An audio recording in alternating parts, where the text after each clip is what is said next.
Le gouvernement a adopté le texte dans sa version actuelle. Les 400 remarques du Conseil d'État sur la durée normale. Il y a une durée normale du travail maintenant. On ne sait pas si elle est légale, si elle est maximale et normale. Pour moi, c'était les 3, 8 heures de travail, 8 heures de loisirs et 8 heures de sommeil. C'était ça la durée normale. Maintenant, on ne sait pas bien. Elle peut être variée puisqu'elle va être soumise à négociation. Le Conseil d'État dit c'est une notion inhabituelle, mais on peut la laisser. Pas plus de commentaires. Pour les transferts de contrats de travail qui sont censés suivre les transferts d'activité, le Conseil d'État dit la même chose, que ça continue. Pour le forfait jour, le Conseil d'État ne condamne pas du tout le fractionnement du repos quotidien ou hebdomadaire. Il fait seulement remarquer que ce n'est pas assez normatif. Quatrièmement, sur la définition du licenciement pour motif économique, tout ce qu'il y a dans le texte est bon pour le Conseil d'État. Pour le travail légal, il conseille de mettre en garde l'État français de ne pas trop mettre à contribution les entreprises qui détachent des salariés. C'est-à-dire qu'en fait, accepter le système qui permet de payer les salariés moins cher en termes de cotisation sociale.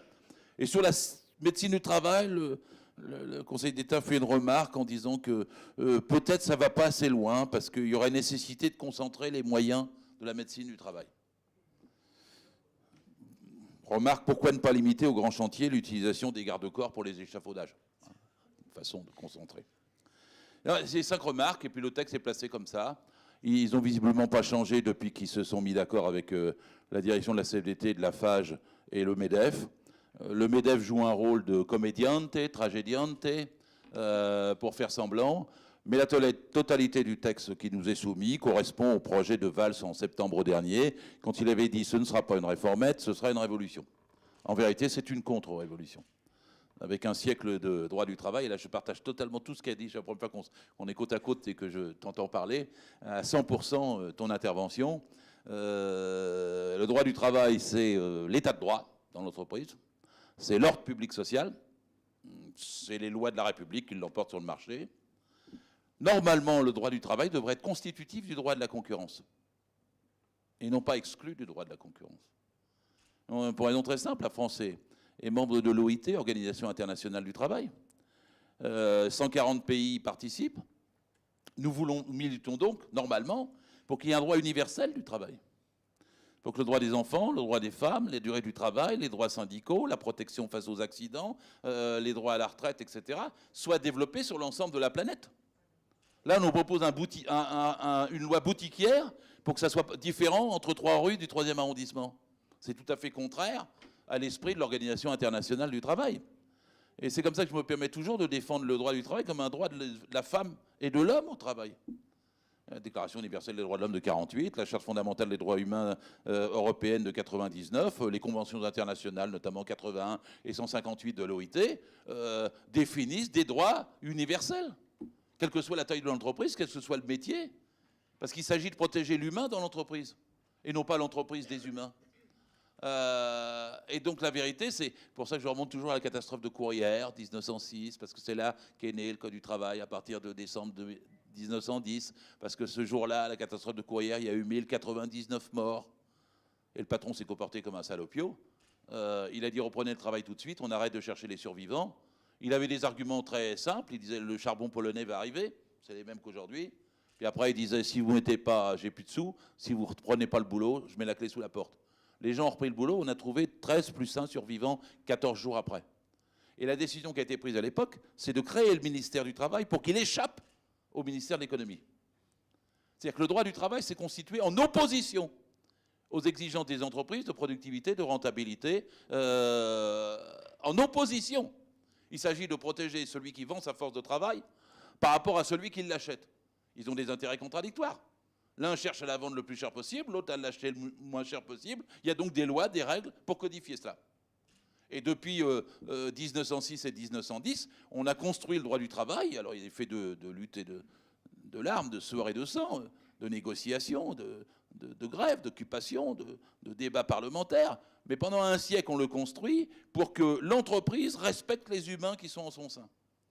Et tout est cassé quand François Hollande, en septembre dernier, dit « Nous allons adapter le droit du travail aux besoins des entreprises ». Moi, c'est ce que j'appelle une contre-révolution conceptuelle, historique, juridique, fondamentale, avec un siècle d'histoire du code. Et à partir de ce moment-là, on lit toute la loi El Khomri différemment, puisqu'elle est faite pour ça. Et c'est pour ça que je dis qu'on ne peut pas la négocier, etc. C'est que tout est dans l'article 1. Les droits et libertés des travailleurs sont soumis au bon fonctionnement des entreprises. Et moi, je milite pour que le bon fonctionnement des entreprises soit soumis aux droits et libertés des travailleurs. Il n'y a pas de conciliation possible, c'est deux lignes opposées. Donc après, tout ce qu'on entend et ce qu'on nous dit ne tient pas debout. Je partage complètement la notion, évidemment, d'un contrat de travail, c'est un lien de subordination juridique permanent. Il n'y a pas de liberté, il n'y a pas de citoyenneté, il n'y a pas d'égalité dans l'entreprise. C'est l'employeur qui décide la naissance du contrat, la gestion du contrat et la rupture du contrat. Quand vous êtes dans l'entreprise, vous êtes subordonné. Le MEDEF a fait, il y a 3 ans, un colloque dans ses locaux de Wagram sur la soumission librement consentie. Un mot très mauvais anglais, c'était « compliance without pressure ». Mais l'idée était simple, c'était justement, puisqu'il y a une contrepartie à la subordination, ne parlons plus de subordination, vous acceptez d'être librement soumis, par conséquent, il n'y a plus de besoin d'un code, d'un texte spécifique pour vous défendre. Alors bon, d'où toute l'offensive. Parisot l'avait dit, la liberté de penser s'arrête là où commence le code du travail, elle avait presque tout dit. Gattaz a achevé quand il a dit l'année dernière, le code du travail est l'ennemi numéro 1 des patrons. Et puis donc, il s'attaque à l'obésité, à la grosseur, à la complexité, etc. du code. Ceci dit, dans ce pays, et quand même pour leur répondre, il y a une mémoire de poisson rouge sur le code du travail. Parce qu'il a déjà été réécrit entre 2004 et 2008. Ils ont prétendu à l'époque que c'était un droit constant, mais ce n'était pas vrai. Moi, j'ai fait un bouquin rien que là-dessus pour noter les 150 différences entre le code initial et le code final. Mais il a été réécrit, ils ont enlevé à ce moment-là 10% du code, 1 500 000 signes, un livre sur 9. Ils ont diminué pratiquement de 500 lois.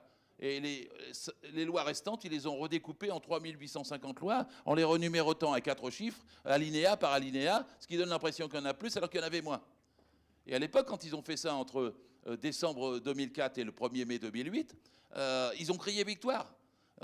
Ils ont dit « Ah, on a réduit le code, ah, on a simplifié le code, ah, ça va mieux fonctionner ».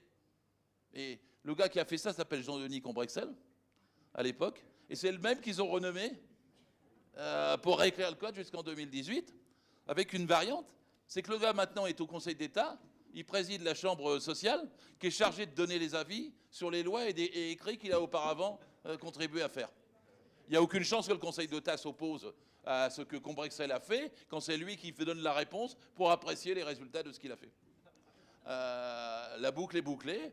Alors après, moi je partage tout ce qui a été dit là, sur le droit du licenciement, le référendum, puisque c'était un sujet de discussion. Il y a quand même un truc pour argumenter sur la démocratie. Les syndicats, quand ils sont élus pour être majoritaires, il faut qu'il y ait un quorum. Il faut le dire aux gens. Parce que ce n'est pas comme l'élection législative de dimanche dernier où il y a 20% de votants. Il faut qu'il y ait 50% de votants, il faut qu'il y ait un quorum. Et donc les syndicats majoritaires sont vraiment majoritaires. Et puis quand le syndicat minoritaire va poser la question au référendum, il va demander au patron, mais c'est le patron qui pose la question. Il sollicite le patron pour que le patron pose la question. Donc celui qui pose la question, souvent, a la réponse. Et ensuite, pour le référendum, mais il n'y a plus de quorum. C'est-à-dire que l'élection qui va être la plus démocratique est incontestablement celle qui va donner le pouvoir aux syndicats majoritaires. Et le référendum, par définition, tel qu'il est formulé aujourd'hui, ne peut pas être aussi démocratique. Donc du point de vue même de la démocratie, on peut... Alors ensuite, après, Valls, vous savez, dans les pseudo-concessions qu'il a fait pour plaire au MEDEF, la dernière fois, avait dit, oui, mais quand on va discuter dans les petites entreprises, 97% des entreprises ont moins de 50 salariés. Seulement 3% ont plus de 50 salariés. Alors quand on va discuter dans les petites entreprises, il va y avoir deux choses. Il va y avoir un mandaté ou une décision collective. Alors le mandaté, les gens ne savent pas bien ce que c'est, mais ça avait commencé avec les 35 heures, moi j'étais déjà contre. Je me rappelle très bien comme inspecteur ce que c'était que de rentrer dans une entreprise et de dire, bon, où il est le syndicaliste? Mais il n'y a pas de syndicaliste chez nous. Mais si, j'ai un papier, là, il y a un accord signé entre un syndicaliste et l'employeur pour les 35 heures. Ah ben je ne suis pas au courant. Alors vous demandez dans l'emploi-entreprise, personne n'est au courant. Vous finissez par arriver dans le bureau du comptable et vous découvrez que c'était lui le mandaté, bien sûr. Quand ce n'est pas le neveu du patron, c'est le comptable, il n'y a jamais à se tromper. Et le mandaté en question, vous lui dites, vous êtes inspecteur, vous lui dites, mais c'est vous qui avez signé. Ah non, j'ai jamais rien signé. Mais si, regardez, j'ai votre signature. Ah, c'est ce truc l'année dernière. Il m'a envoyé voir la CFTC, je m'en rappelle. Et j'ai signé, c'est comme ça qu'on a l'argent des 35 heures, bien sûr. Et donc, ça sera pareil sur les mandatés. Ce sera le mandaté du patron. Et ensuite, la deuxième chose, c'est décision collective. Qu'est-ce que c'est, décision collective? C'est la meute. Tous dans mon bureau, ou bien tous dans la salle de réunion. Et même pas le temps de vous asseoir, que le patron vous dit déjà, je ne peux plus payer à 25% les heures supplémentaires. C'est 10% maintenant, sinon je mets la clé sous la porte. Et il ne faut pas qu'il y ait un survivant. Parce que sinon, il se fait virer. Et alors maintenant, vous avez même des possibilités, puisqu'il n'y a pas que la majoration, vous avez la compensation. Alors, le mot compensation me plaît, parce que dans l'habillement, c'est quoi? Vous avez un blouson à la fin du mois. Moi, je connais 3 entreprises d'habillement dans le 3e arrondissement pour y avoir été pendant 15 ans. Je la vois, j'en vois une, 45 salariés. Ils sont encore c'est 4 rangées de 10, c'est une majorité de femmes, et la contremaîtresse est sur une estrade comme ça pour les surveiller toute la journée quand ils travaillent. Je vois très bien comment il va faire le patron. Bon, c'est plus 25%, j'ai la possibilité, c'est 10%, c'est mieux pour l'entreprise, on va continuer à bosser. Vous êtes d'accord, il n'y a pas d'opposition, il n'y aura aucune opposition. Et donc, en vérité, passeront de 25% à 10%. La boîte d'à côté, je la vois encore, c'est rue Mellet. Là, ils sont 35. Le patron, il va vouloir les payer, les 25%, parce qu'il dit, je suis comme ça, je paye bien mes salariés. Et qu'est-ce qui va se passer? C'est le banquier qui va se charger de lui faire comprendre. Il va venir lui dire, mais écoutez, monsieur, la marge que vous dégagez dans votre entreprise et le ratio entre le nombre de salariés que vous avez et le chiffre d'affaires qui est le vôtre n'est pas bonne. Elle est en tout cas moins bonne que celui de vos voisins. Je ne vous donne pas leur nom, mais je connais bien. Et moi, banquier, je suis intéressé par la marge de vos voisins parce qu'elle me rapporte plus à moi-même que par celle que vous ne dégagez pas. Sachez que si vous avez une difficulté de trésorerie, la prochaine fois, je ne vous aiderai pas si vous ne faites pas un effort. Et le patron qui ne veut pas descendre de 25% à 10%, il va descendre à 10% parce que sinon, il perd par rapport à l'autre. Quant la troisième boîte que je connais de 15%, rue Mellet, le gars, il va donner un blouson tout de suite à la fin du mois. Et vous avez introduit rue Mellet, rue Notre-Dame-de-Nazareth ou rue Saint-Martin, une entreprise de Cracovie, une de Bucarest et une autre de Prague. Vous avez introduit le dumping social en France même, à l'intérieur d'une branche, et dont le système, bien sûr, consiste à tirer tout le monde vers le bas. Ça sera pareil pour les congés payés, ça sera pareil pour tous les autres droits qui seront énumérés les uns après les autres. Et puis après, vous avez des bizarreries. Je le dis parce que il y a la possibilité maintenant pour un patron de négocier quand commence la semaine. Vous croyez naïvement que c'est le lundi. Eh ben non, le BHV décide maintenant que c'est le mercredi. Et il a fourni aux organisations syndicales, j'ai le document à votre disposition, un document pour que le mercredi débute ainsi, 1, 2, 3, 4, 5, le dimanche est le 5e jour, il est plus majoré. Le repos compensateur qui n'est pas prévu à être payé dans le texte de loi, il est prévu un repos compensateur, mais pas qu'il soit payé, bah vous aurez lundi, mardi, il ne dépense pas un flèche pour pouvoir faire travailler tout le monde le dimanche. Donc c'est la négociation qui permet ça. Et alors après, on dit les circonstances exceptionnelles pour travailler jusqu'à 60 heures. Alors là, c'est une vieille chose, parce que ça existait déjà. Moi, je me rappelle trop, parce que pour moi, circonstances exceptionnelles, quand on demandait l'autorisation de l'inspecteur du travail, c'était au moins sauvetage en mer et incendie de forêt. Bon. Mais mon patron, un jour, mon patron à moi, pardon, mon directeur départemental du travail, il n'y en a plus maintenant, c'est les directeurs des entreprises. Mon directeur départemental du travail, en 2003, m'avait posé un problème de conscience, parce qu'il m'avait dit, si, on autorise les circonstances exceptionnelles pour les graveurs sur marbre. Alors moi, j'avais dit non, enfin, vous comprenez, c'était après la canicule. Donc il y avait 15 000 tombes à graver. Moi, j'avais dit que les morts pouvaient attendre. Bon. Mais mon patron pensait qu'on devait donner l'autorisation pour que les graveurs sur marbre travaillent 60 heures. Alors, comme il avait plus de pouvoir que moi, c'est lui qui l'avait emporté. Mais, ce qui est discuté là, ce que je vous raconte entre un inspecteur et un directeur, qu'est-ce que ça va être? Quand c'est un petit patron qui va recevoir 300 blousons pour après-demain et qui va vous dire « Excusez-moi, mais il faut négocier tout de suite », qu'est-ce qu'il fait? On peut fractionner le repos quotidien et vous ne dormez pas pendant les 2 jours qui viennent et vous êtes charrette autant que des architectes. Et bien c'est comme ça que ça va se passer, pour négocier. Alors il a encore la nécessité, il l'avait enlevé dans un premier temps, ils avaient la nécessité de consulter l'inspecteur du travail. Ils l'ont remis in extremis. Mais quand même, ça va devenir possible de plus en plus, avec des directeurs du travail, des inspecteurs qui ne sont plus indépendants, ce n'est plus qui suivent toutes les procédures, mais les directeurs d'unité de contrôle, hommes ou femmes. Et donc de cette façon-là, toutes les dérogations vont être possibles, accrues, et même sous des motifs tout à fait étranges. Et ensuite, après, moi je suis alerté par Parce que ça, c'est des attaques contre les droits des salariés. Bon, alors le salariat, moi je le dis tout de suite, il n'a jamais été aussi fort qu'aujourd'hui dans notre pays. C'est 93% des actifs. 93% des actifs. Et le salariat, il n'a pas besoin de moins de code, il a besoin de plus de code. On a 500 morts par an par accident du travail mortel. On a 4500 handicapés du travail par an. On a des dizaines de milliers de maladies professionnelles qu'on ne sait même pas calculer parce que nous sommes le pays qui vérifie le moins les maladies professionnelles. Sur les accidents cardiaques et vasculaires, il y en a 250 000 par an en France. Demandez au professeur Grimaldi, il vous dira que la moitié est liée au travail. Et ensuite, après, je ne vais pas vous dire qu'il y a 100 000 morts par l'amiante. Je ne vais pas vous expliquer l'ensemble des conséquences du stress, de l'accroissement des tensions, de la peur, du chômage sur l'état des salariés, mais ils se dégradent. Moi, je ne veux pas moins de code, je veux plus de code. Je ne veux pas moins de contrôle, je veux plus de contrôle. Je ne veux pas moins de sanctions, je veux plus de sanctions. Je n'ai pas confiance dans le patronat parce qu'il non seulement il n'embauche pas, mais il augmente ses marges et ensuite il ne fait rien du côté hygiène, sécurité, conditions de travail. Questions qui sont totalement oubliées de la loi El Khomri, comme s'il y avait un mépris pour tout ce que je viens de décrire. Et donc ça, c'est des attaques contre les droits des salariés. Mais en plus, dans le texte, il y a des attaques contre les droits des non-salariés, ou plutôt pour que le salariat lui-même n'existe plus en tant que tel. Alors c'est le rêve de Jacques Attali qui vous dit « les salariés vont devenir une élite et tous les autres seront des nébuleuses auto-entrepreneurs auxquels on fera appel en les payant à la tâche, à la mission ou au chantier, au lieu de les payer avec un salaire, des conventions collectives, des grilles de métier, des niveaux, des échelons et des qualifications, et au lieu de respecter le contrôle de leurs horaires. » Le jour, on m'a mis dans un débat avec une fille qui dirige Challenge, qui s'appelle Ghislaine au PNMR, une bourge de première. La fille à la chaîne parlementaire, elle dit « Me rendez-vous compte, monsieur Filoche, les jardiniers du Sénat sont fonctionnaires. » Moi, il m'a fallu un certain temps pour que mes neurones se connectent.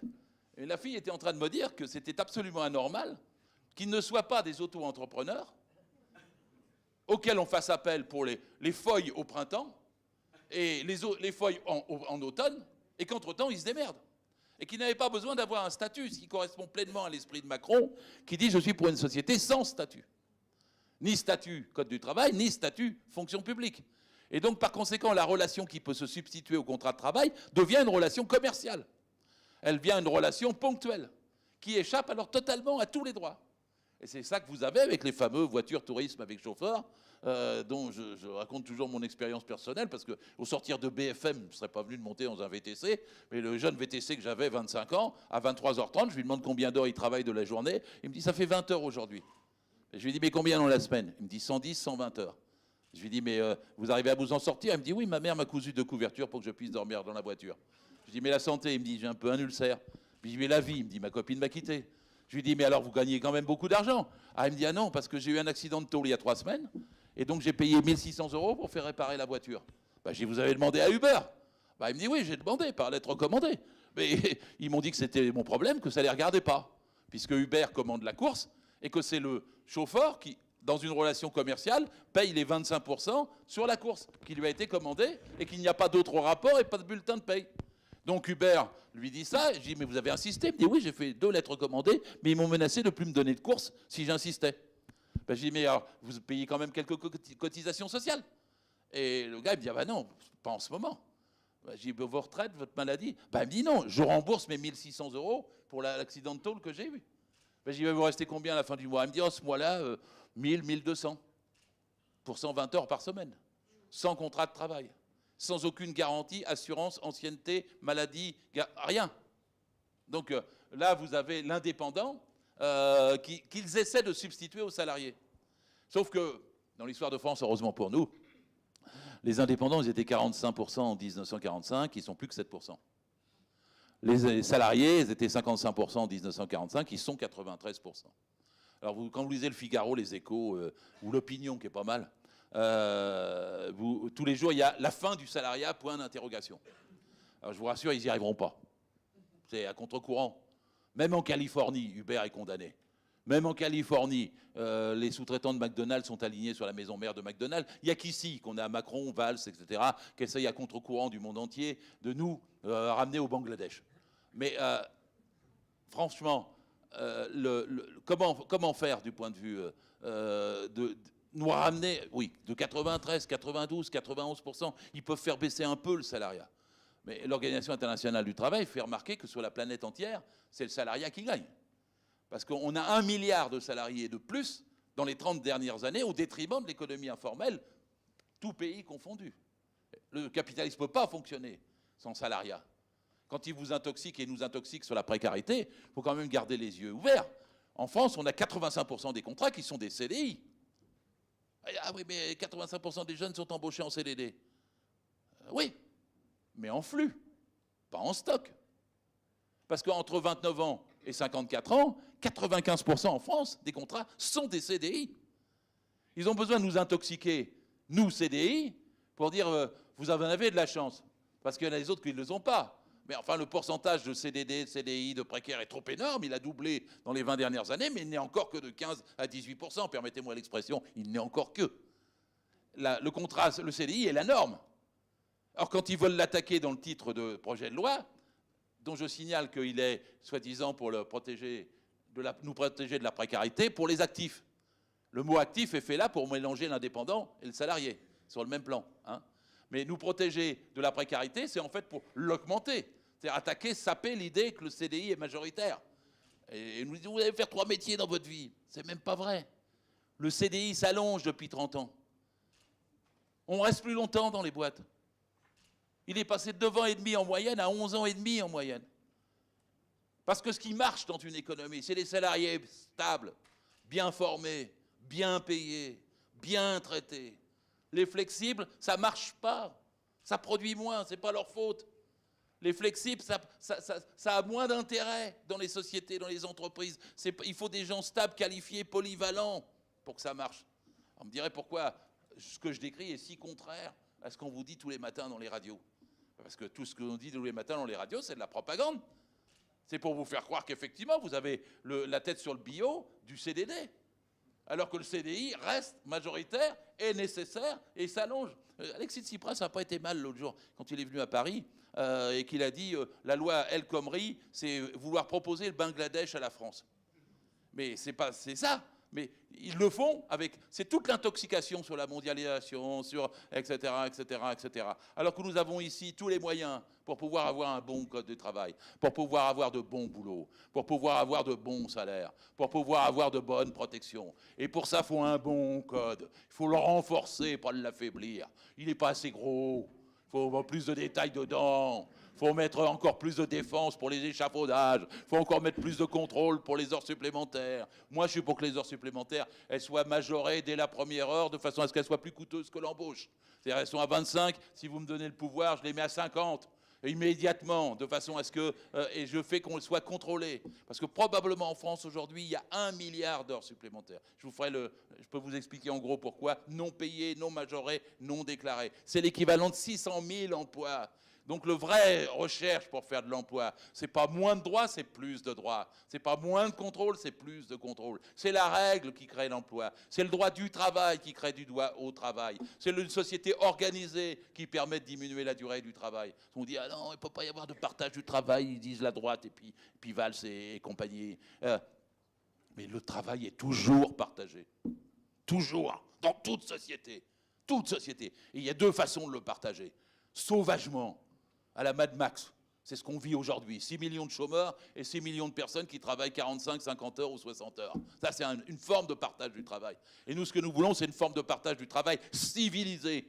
Le Code du travail, c'est l'indice du développement d'une civilisation. Aujourd'hui, c'est le texte le moins enseigné, le plus dénigré, le plus fraudé. Mais dans une société civilisée, on vise à ce qu'ils soient contrôlés, à ce qu'il y ait des inspecteurs du travail, à ce qu'il y ait des droits syndicaux à l'intérieur de l'entreprise pour cela, à ce qu'il y ait même des possibilités de droit de veto pour les comités d'entreprise et les délégués du personnel, à ce qu'il y ait un quota maxima de précaires, CDD et tout, pas plus de 5% par entreprise, à ce qu'il y ait une possibilité de contrôler très bien les 32 heures vers lesquelles nous devrions aller avec 6 millions de chômeurs et que les 32 heures elles soient en 4 jours, comme ça c'est plus facile à contrôler pour les inspecteurs. Et le dimanche sera collé avec un jour de repos, soit le lundi, soit le samedi. C'est vers cette société-là que la France, qui est si riche, doit aller, et non pas vers celle catastrophique, Bangladesh, vers lequel El Khomri et Macron, qui se croient modernes, et Valls veulent nous entraîner. Merci.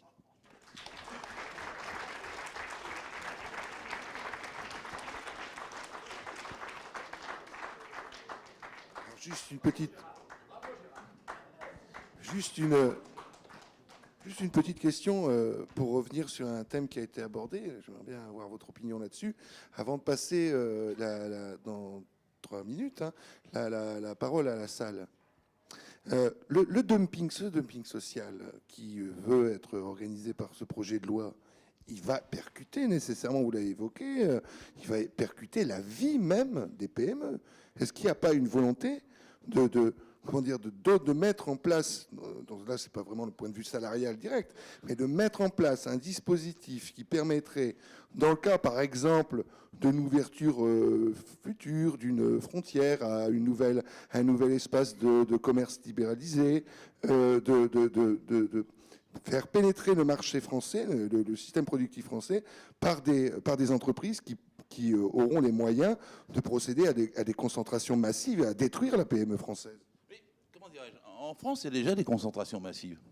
Parce que vous avez 1000 entreprises, 1000, qui font 50% du produit intérieur brut. Parce que si on n'a pas dans la tête le paysage, la photo des entreprises, hein, on ne voit pas bien après à quoi ça s'applique tout ça. Quand Valls crie « Vive l'entreprise », il faut avoir de l'air entre les deux oreilles pour crier ça. C'est comme si vous criez « Vive les poissons ». Il y a des requins et des sardines.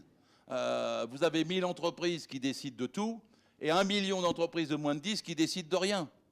Et le million d'entreprises de moins de 10 qui les gênent, ce n'est pas le coût du travail. C'est que le boulanger, c'est le prix de la farine qui vient de l'agroalimentaire ou le prix du pétrin qui vient de la métallurgie. Il croit parfois que c'est à cause de sa petite apprentie qui ne bosse pas assez, mais la vérité, ce qui lui coûte le plus cher, c'est le pétrin et c'est la farine. Parce que sinon, voilà. Et donc les petites entreprises sont totalement subordonnées, elles aussi.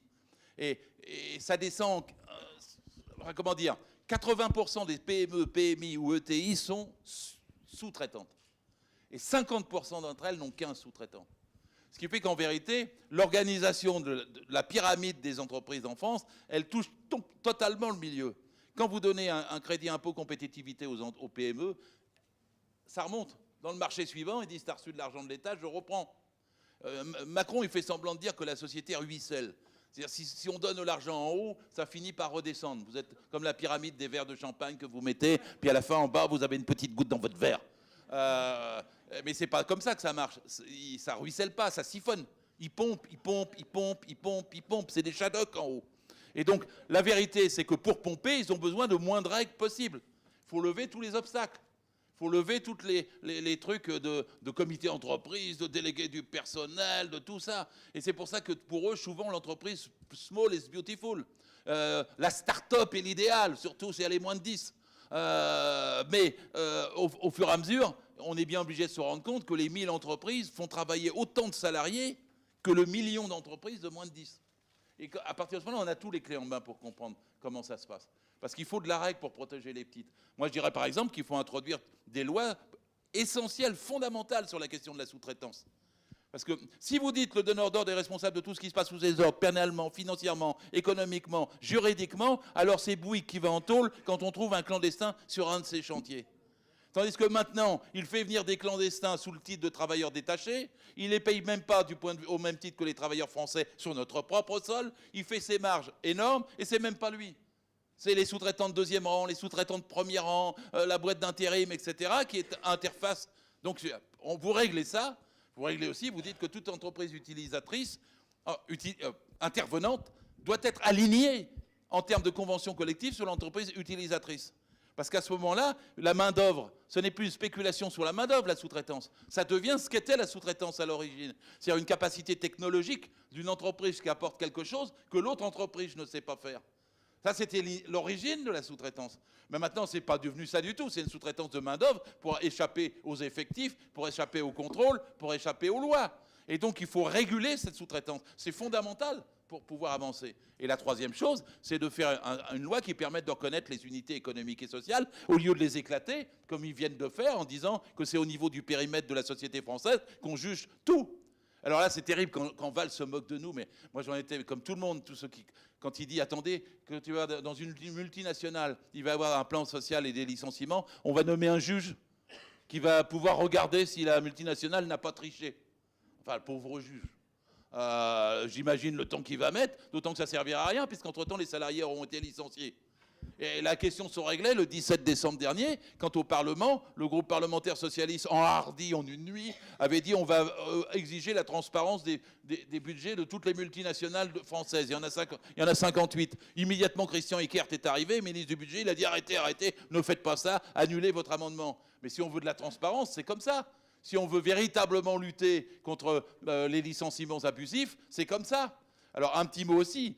Moi, je suis pour le contrôle administratif sur les licenciements. Je suis resté pour le contrôle de l'inspection du travail. Je ne dis pas du directeur, mais de l'inspection du travail. Je reviens de 2 imprimeries. Enfin, il y en a une, c'est d'une papeterie, c'est à Decelles. La plus belle machine, elle fait 200 mètres de long, que j'avais jamais vue de ma vie. Il paraît que c'est la plus belle d'Europe. 171 salariés.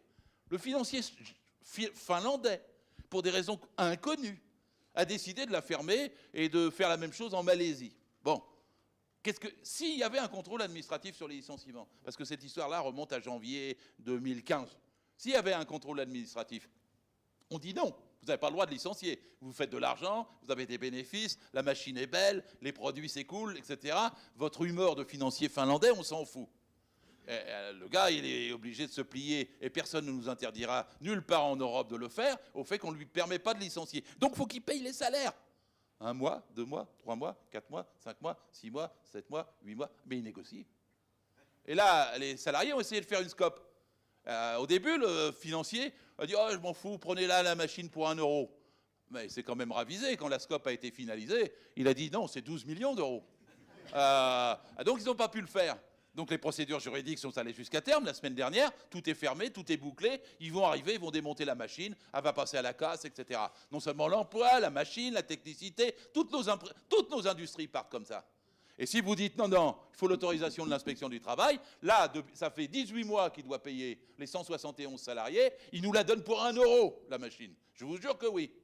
Et la même chose à Vizerme, là c'était Arjo Weaving, 450 salariés, même problème, une immense papeterie, imprimerie, et